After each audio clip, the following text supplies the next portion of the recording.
welcome to this episode of Speaking Peace. I am Marin Troini, Global Chair of All Global Networking, and I am delighted once again to be with these beautiful ladies from different parts of the world with a difference of 12 hours. Isn't it Tanya Matos from Michigan and Namrata Dasmana from India, please, and Bridget from Los Angeles. Please, Tanya, how are you? Good morning, Mar. I am doing wonderfully. So excited to be here with all of you ladies.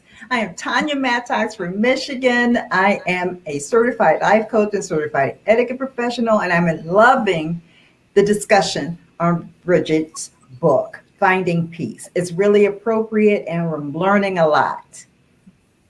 And we love to have you here, Tanya. Thanks so much for your contributions. Namrata Dasmana from India. Welcome so much. How are you? I'm doing great, Mar. It's 7:30 here, so good evening and good morning to you all. And a pleasure to be here. It's a lovely book, beautiful book. I'm Namrata, and I'm a certified Gallup coach and President, Women India Chamber of Commerce and Industry of CSR Council. So it has been an incredible journey of reading the third chapter and eagerly waiting to contribute in the discussion. Thank you. Thank you, Namrata. And finally, our bestseller author that we are so grateful, Bridget, that you joined with us on this series of this five-finger method of seeking peace. It looks simple. Is it simple, Bridget? We go from thumbs up to chameleon fingerprints, and now what is happening today with this third finger? Please, Bridget. Well, the third finger is to unmuddle the misunderstanding. And basically, the main thing on the third finger, this chapter, is to share with you tips, tools, and understanding such that you don't feel that you have to wave and raise your middle finger as frequently because you're having more ease, more peace, and more understanding and more joy already on your own. Mm-hmm. Thank you, Bridget. You say gratitude is not a spiritual bypass. That is one of the summary. Ladies, what do you think about that? It's quite impressive, isn't it, Tanya? It impressed you. It did. It confused me a bit thinking about a bypass because I'm in the medical industry and you think about a heart bypass and what that does. So I think I got the understanding, Bridget, that we cannot use gratitude and not acknowledge the grief. That was my understanding because we'll go through grief and sometimes we might want to put it aside or practice. Yeah, exactly. Sometimes what people do is something happen and they move immediately to gratitude. Let's say your house burned down. That's just an example. And some people said, oh, okay, I'm grateful that I'm still alive. I'm grateful I still have a job. I'm grateful. And with all those grateful, they push away their grief as far as they possibly could. And we discussed in this chapter and the previous chapter, we don't want to do that. So what you want to do is to say, okay, my house burned down. Of course, I'm going to be sad. Or my loved one passed away. Of course, I'm going to be sad and upset and have unsettling feelings, which is the other name of grief. And at the same time, I am grateful I'm still alive. I'm grateful I still have work and insurance to rebuild my house. So you acknowledging the grief, you facing the grief, but you are not being drowned by the grief because you are also at the same time being grateful. Mm-hmm. Beautiful. Nasrata, gratitude. Do you think there are the cultural difference? I am here in Spain, Tanya in US, and you in India. Do you think it's a different approach? Have you feel that it was something different? It is absolutely on the similar lines, Mar. And in fact, yesterday I was touched by this line of gratitude and just accepting the loss that we have already had. But yes, as Vajit has just mentioned, and we have seen in the present times as well, where people were losing lives, people were losing their relatives, their all close ones, but still they were thankful for all the small little things which they were having. So absolutely on the similar lines, there's no difference about the gratification of looking at things which we are blessed with and letting it go. What has already passed, just letting it go is something which I could understand by this statement which you just said.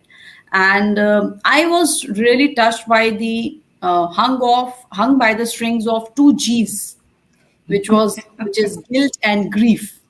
Mhm. I really like these two things of guilt and grief, that not to keep these two things with yourself and just keep moving on along with the loss that has happened. So I'll take a pause and allow Bajit to say further on that. Yeah, exactly. A lot. Guilt is one of the most common reasons to have this, that to make us grieve. And because the guilt is just, I see guilt almost like a worm eating you from inside out, which is not the prettiest picture and not the prettiest way to be feeling. And guilt is, many times it is because people feel guilty about something, and then they feel guilty about feeling guilty. Right? Yeah. And so and at the same times, we want to realize that it's okay to feel guilty. First of all, it is okay to feel guilty. Then the reasons you feel guilty, the first place and the second place, is because you want to be the very best that you are. Otherwise, you will have no remorse and just realize that you actually did try the best you could. Even back then, even if looking back, it's always easy to look back and say, oh, I could have done differently. But back then, most of the time, things are not within your control. And even if it was, then you did the very best you could. And so then we can give ourselves a nice big hug and say, I was so glad you covered that, because what stood out, Brigitte, was you stating that it's our expectations, our own expectations of what we should have done or how we should have behaved.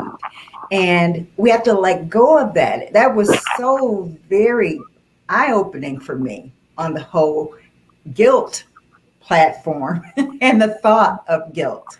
And recently experiencing some deaths in the family and having a caregiver role, and caregivers experience that a lot, especially professionally, or in your own family if you have to be a caregiver, and you always think, oh, I could have done something different, or maybe if I had done that, things would not be this end result. I would not have lost my loved one. And so learning that we have to let go of that, the guilt, and that it's basically self-imposed.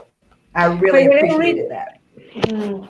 Thank you, Dania. When I read that, the first thing that came to my mind was to feel compassion for ourselves, in that difficult moments, because we are all saying that we have to boost compassion in others and help others to feel compassion, to empathize with others. But we never say compassion with ourselves, because it's like taking us as weakness, isn't it? Brigitte, what is the difference? And then I go with Nan Rosita. Brigitte, what is the difference of being weak and accept the grief? It's really strong, isn't it, to accept really accept the grief and be relaxed about it.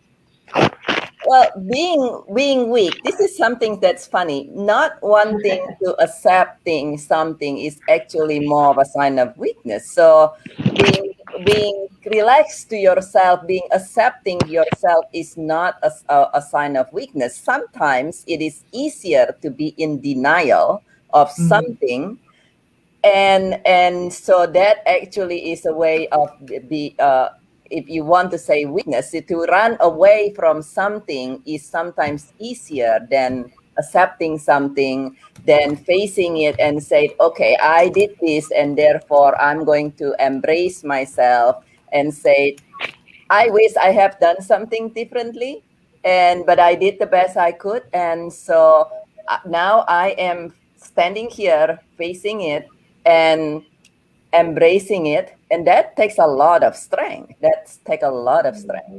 Natrata, have you feel guilty? Have you feel weak? Have you addressed that grief when it came to your life? Yeah, very, very apt question. Definitely, we do feel grief. And as I always say, and as I've understood in the book also, it's like bygones are bygones. Instead of, self-blaming, or instead of having all those kind of tumor roots within our own selves and cultivating them again and again, it's just start with a new beginning. I have always done whenever there is any kind of grief, of accepting it and moving ahead by have an understanding of that. Okay, one who has passed, it's not that that person has been forgotten, but then the person is loved when I'm moving ahead and loving other people. So that's what I have accepted grief, and that's what I had a understanding after reading this beautiful book piece as well. Seems to be a true exercise of strength, isn't it? Yeah. Tanya, you say yes, Tanya, with conviction. It's your personal experience on there. I believe. Yes, definitely. Accepting it and being strong in it. And I had the same conversation this morning, questioning my thoughts and my feelings. And that was another point in the book, Bridget. The feelings. Feelings are not wrong or right. Yes. Feelings are feelings. Mm-hmm.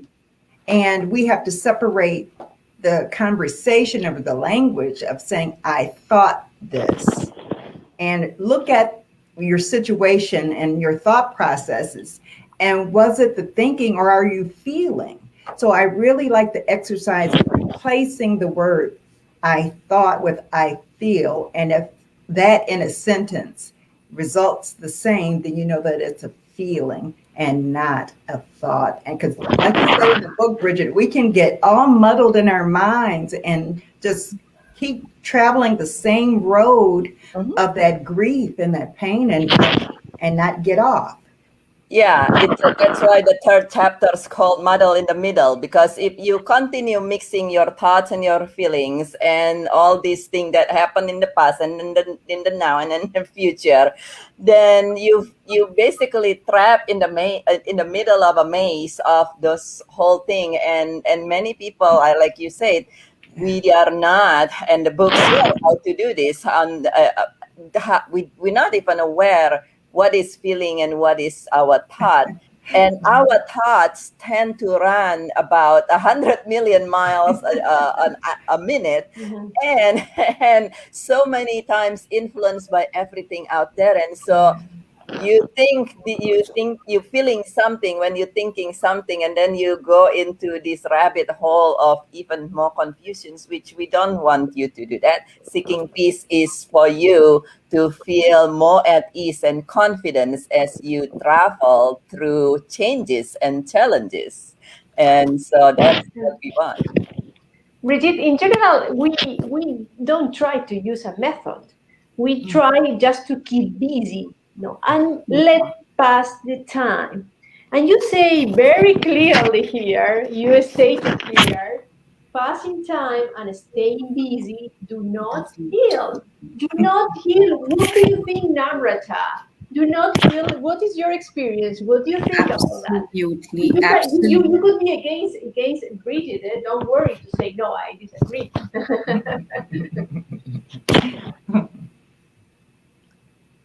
Namrata. Okay, yeah, absolutely right. You what you have said and what's mentioned in the book, that passing time and staying busy does not heal. You have to. I have always accepted what damage has happened, be it a loss of life, or be it any damage to any other relationship. So the acceptance the grief which was already there, to undergo that phase of grief, and to sometimes, have that kind of laziness also in the entire day, that okay, if I do not have that kind of strength to do anything, then also I have just accepted that okay, if I'm taking that much of time, then also it's okay. But yes, having that kind of conscious efforts done, instead of putting myself into that guilt and putting myself into all that kind of trauma, and instead of increasing the stress, increasing the length of that grief, I have always just stepped into a shoes, stepped into my running shoes, or stepped into my walking joggers, and just moved out and just been close to nature, and just been close to that person whom I have lost. So that's what I have, that's how I have dealt with the in these kind of situations. Because yes, what is written is very correctly, that passing time does not heal. And when we are close to nature, when we are close to all the natural surroundings, then we allow ourselves to get healed with all the natural healings which are there in the surroundings. So that's what I have followed, and that's what I got the understanding. Tanya, That you is said beautiful. the That is past beautiful. Mhm. Oh, sorry. That is, I love that shares, Namrata. Thank you. I do want to point something that you said, which actually definitely one way to see that. But that you mentioned to not sometimes have the laziness of not wanting to face things, and I would say, coming from my heart, I don't know if it is laziness. It is sometimes it's simply people not knowing that they need to be different. But also, and it's kind of like, I don't know if it is laziness, and at the same time, I agree with you. It actually take more effort and more discipline in a way to be able to face what it is and say, okay, you know what? I know I'm grieving and it's not resolving, and I'm to take the actions. And okay, yes, I do read the book and I'm still grieving. Then connect with me, connect with a grief coach that will be able to help you. Because like with us, within a matter, it doesn't matter if you've been grieving for 40 years, in a matter of 7 to 8 weeks, I help you resolve it completely. And so it does, it's not necessarily laziness. I think it's more lack of awareness. And at the Yeah, same time, yes, you do want to take action, and it takes some actions from yeah, each and every one of you. true. Tanya, during this time that you have been grieving, Yes. do you keep busy? You let the time go? What were Uh, your resources? More than reading the book of grieving. So beyond that. it's been very helpful because I found that I do default to getting busy and doing more to try to get away from it. And then I have the thoughts about following the steps and looking back on what I did and could I have done things differently. So your book was so very helpful, Brigitte, because the word picture that you wrote about is just like having a broken leg and something unexpected. You know, your leg was broken because you were in an earthquake or whatever. And then instead of getting the proper treatment, you continue to walk on it and all that. So it never heals properly. And to associate that with grief and realize that you really do need a process to help you to get through it properly, because we're not trained or taught about how to deal with grief. We don't learn about that in school. We don't learn about that in college. And a lot of times we don't live with a medical professional who can help us at home to go through those different pieces in that process of handling the grief. So yes, I really, really connected with that in your book, Bridget, because the busy does not heal and time does not heal. No. You really have to go through the process, look at it, accept it, and honor it. As you said, honor the grief. And you honor as well with forgivenesses. Forgivenesses has nothing to do with agreeing or approving. It is to let go of the memories that continue to ruin our current life. Yes. I have just read this, and how important is that? What do you think, Namrata? Do you Yeah. agree?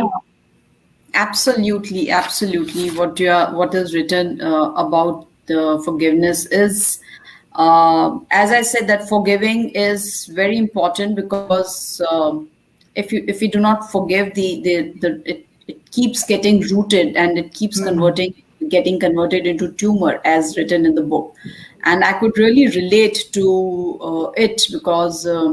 Seen so much things when this pandemic was there and other related kind of things when forgiveness to the situation sometimes, forgiveness to your own self, that okay, they could not provide, they were not there during the last times, they could not perform certain rights which were required to do. Even in small little things the forgiveness is required, otherwise it's very difficult to live life in a lovable way and to have peace and harmony with your own self. So Yes. yes, forgiveness is definitely, I do agree. And again, as we have already discussed, that all this guilt, shame, self blame, it needs forgiveness to get out of all these kind of tumorous emotions and feelings. Yeah, I like to see. Sorry, I like to see that idea, metaphorical idea of a tumor as a grief, isn't it, Brigitte? It's fantastic, isn't it? yeah, it's definitely, and I love what you say is that, and the forgiveness is, a lot of people confuse forgiveness with I have to agree with something and therefore make it so practically impossible. How could you agree with somebody who murders somebody, for instance? But forgiveness really is simply, as the book says, letting go of your memory. And one thing I want to mention in here is, people think forgiveness is a feeling. Forgiveness is an action. Yes. You choose to take that action to forgive. It will give you a feeling of peace and so forth. But for people say, "Oh, I don't feel forgiving." It's an action. It's not a feeling. You take that action to forgive others or to forgive yourself, that result in you feeling more peace and more ease. But forgiveness is an action, and for any action, you choose to take that action. So You all see that the book of Brigitte and the method of Brigitte is very effective, but you have to be very courage. You have to be very strong, because from the Yes. first finger you have to acknowledge the grief. So you cannot avoid the fact. Then you have to identify which type of grief. That's what's a chameleon fingerprint. Yes. And now you have to deal with what means forgive and what means work on grief. Tanya, do you think that idea that means work on that process? We have to work on that, or came just naturally? No, it definitely takes work. It takes work. And you might have to get pencil and paper or pen and paper to write down what you are doing. Writing down, accepting and honoring what has happened. Writing down what you're feeling. Take an inventory of your thoughts. Are there thoughts that you're hung up on, or is it the feeling and the forgiveness? Like Richard said, it's an action, just like love is an action, and being happy. You decide to be happy. Forgiveness, take that action, and it does not matter how long it takes you to get to that point. It really is work, and you can get through it if you do the work. Nasrata, do you agree with that, with the idea of taking the decision of overcome grief? Absolutely. Yeah. Absolutely, I totally agree. And I was really moved by one more aspect of this book, that it's your heart which is broken. It's not you who are broken. Yes. So when the forgiveness aspect is going on in life, we just feel that we are shattered, we are just finished, life is over, and I am just dead. I'm just no more. How am I going to? So it's just one part of the body which is shattered, and the entire all other things are entire all other senses, everything is like working. So it is all related, and it's all linked. And I'll take a pause, and I'll just request Burji to dwell a little more on this. Heart is only broken and not the entire you own self. Yeah, exactly. It is something that the same analogy as that we use for this as well. If you have a broken leg, you say, I have a broken leg. But because you cannot see, and this is the emotional heart, and yes, the emotional heart affected everything in you and the way you do, but so is your leg, actually, if you think about it. I mean, if you have broken leg and cannot walk, it really affected everything in you as well. And so many times, because we do not have the awareness, we don't realize that when it's our emotional heart that it is a part of you is broken, but as a whole, you are still beautiful and you are courageous and you are your unique self. It's just your heart is broken, and like a broken leg, your broken heart can also be healed, particularly if you receive the right help, such as with this book. And it's like with broken leg, same thing with broken heart. Sometimes you need, if you got a cut on your leg, it might heal on its own. But if truly a broken leg, you need a professional, you need doctors. In this case, if you find that doing the work is, as Mar say, needing courage, and you don't have that, needing clarity and discipline, actually, and you don't have that, then that's when you can connect with me, you can connect with other grief specialists, but you connect with me. I help people internationally online using the Zoom and so forth. So there's another where you are. If you want support, I'm here for you. We are right to the last minute of this wonderful and enriched session. So please, Nafrata, your conclusion in 1 minute. Okay, my conclusion in 1 minute is that grief when happens, accept it, and be courageous to accept it, and be ready to get healed. Accept that healing is required, and be forgiving to your own self. Forget about others. Just be forgiveful to your own self, and have that peace and harmony in your own body for your own self, and just live your life with all the love and happiness around the world. Thank you. Tanya, be courage and tell us your conclusion. Yes. Oh, the conclusion for today, definitely forgive yourself. Set aside the expectations that you had and what you feel like you did not do or could have done. Live in the present. Accept what has occurred, be the loss of a loved one or the loss of a job or the loss of a dream. Look at it, accept it, forgive yourself. Allow yourself to go through that process of healing. And if you need extra help, by all means, reach out and get the help. You can contact Brigitte or someone locally. And Brigitte, if you need help, what do? You read your own book? No, when I need help, well, gratefully, I have gone through about 8 years of intensive training and more, actually, I think 12 years. But when I need help, I do read my own book. Something happened a few weeks ago, and I pick up the book and I just intuitively open it to a place that it guides me. I actually have mentors. I have many mentors, and that's the thing. You cannot do everything on your own. If you need to lift a heavy rock or something, if you feel like a rock has fallen on you and you need to lift that and get out of that, you will need help to get out of that underneath the heavy rock. And Yeah. that's what coaches mentor. I actually at this moment has 6 different coaches to be helping me in different aspect, because Okay. there is no Olympic athlete that become an Olympian by themselves. We know that for sure. And so for you, you are a beautiful person, and sometimes we just need a little help.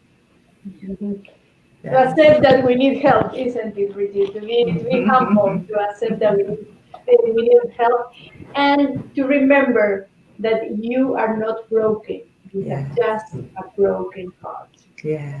Thank you so much, ladies, for being here. Thank you. And please be with us for next month with the 4-finger method. That is, Bridget, tell us a summary and we go.